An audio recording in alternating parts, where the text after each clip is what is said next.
Welcome back. Well, that's the SGX Nifty. If you think 31 points is all that you have to negotiate, you're mistaken because the market was not trading yesterday and it was down about 300 points on the SGX yesterday. So technically, it's indicating a 330-point downtick. Whether that happens or not and whether that gets bought, let's ask our experts. So we have Sudarshan Sukhani and Mitessh Thakkar joining us. Gentlemen, good morning. Sudarshan, this market teaches something new every day, right? I mean, on Tuesday, we had this massive rally. Nobody could have thought about, even trying to short. And this morning, if the SGX Nifty is right, we are staring at a 300-point gap down. What do you do if we indeed get that kind of a gap down? Yeah, good morning, Anuj. You're quite right. On Tuesday, although we had said that we will go long whatever it takes, and we will keep it on a day-to-day basis. So that was the day, and when it ended, the trade also ended. That day-to-day basis theme continues. There is no sense in carrying a position forward because we have no idea what the trend is and how markets will behave on the next day. Only when we get a trend, we try to carry forward positions, and there is no such trend. Now, after a 350 or 340 point decline, it's very difficult to say that we want to short here. So the trade is still to see if the markets stabilize in the morning. If they stabilize, keep a stop loss below the low of the day till then, and try to go long in this market. Don't carry a position. If you get stopped out, just forget about it. There is a line in the sand, or rather there is a Lakshman Rekha, which is about 17,150. That's the point at which the markets bounced back on Monday. So till that level holds, I would be looking to buy the dips. Once that level is broken, the theme changes. Okay, sorry. All right. Mitessh Thakkar is also with us. Mitessh, good morning. How do you feel about the markets now, considering that, it's been one up day, one down day, but largely India has been resilient compared to global peers. You think the dips should still get bought? Good morning. My belief is yes. I think very clearly this is a market, which I think is in a medium-term uptrend. Now, what happened was in the last few days was that we had a rally from 15,100, 150 levels to about 18,000 levels, and then we gave a part of the rally. So I think we're still in that process of consolidation wherein the markets will chop around a bit. But I think broadly, after a couple of days of consolidation, I think this market should break on the upside and get into, testing at least earlier highs, if not making new highs immediately. So I'm clearly positively biased. I, again, suspect we'll open the way the SGX is indicating. But yet, I think, even if it does that, I think that will be an immediate buying opportunity.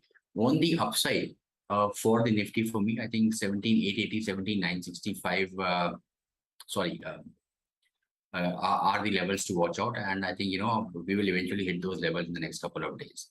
So that's the idea. And around 17,400, 430, which is the 20-day average plus the previous pivot support on the hourly chart, I think that area should possibly see a good throwback. So if you open out that area, I think that will be a buying opportunity early in the morning. Okay. On the Bank Nifty, sorry, Mitessh, what would be the levels to watch? On the Bank Nifty, the key support on the medium-term chart is 37,500, but the immediate support is around 38,000, 38,050 levels. So, I don't know how it opens, but I think around 38,000, 38,050 levels, if it opens and doesn't see any follow through, I think that will again be a buying signal for me. Okay, so buy signal is something that you should look at. That's the consensus view. But in terms of stocks, then, Mitessh, what are you going with? On the stock side, I have a mix of buys and sells. Two buys and two sells. On the buying side is Colgate. It had a very strong weekly candle. If you look at the last week's, if you look at the current week's ongoing candle, so any dip would be a buying opportunity around 1655. Buy with a stop below 1630 for targets of 1710. Apollo Tyres is a buy with a stop at 246 for targets of 262. I have two sell calls as well, but again, as I said, I think that will be determined after the market opening. If we see follow through, then we'll take some shots. But Granules is a sell with a stop at 311 for targets of 295, and Emphasis is a sell with a stop at 2157 for targets of 2070. And Sudarshan, how about you? Well, I have some buying ideas mainly and one intraday short, but the levels are going to be very different. So I won't discuss the stop losses. I'll just discuss the themes. The first buying idea is Bajaj Auto. Bajaj Auto has been a very resilient performer, and I think that should continue. The second is DLF. It's outperforming the broad Nifty, and the chances are that dips are buying opportunities there.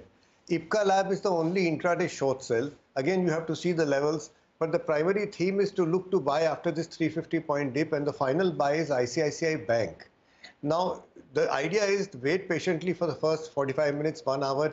Whenever you see a sense of stability, then go and buy. Don't just rush into the open.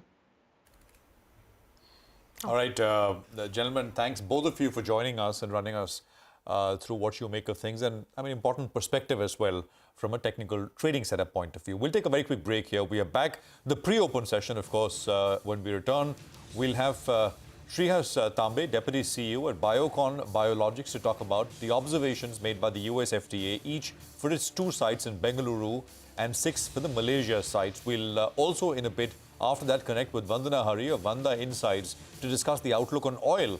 I mean, oil went up $10, it's come down $10, all in a matter of a week and a half. We are back with all of that in just a bit.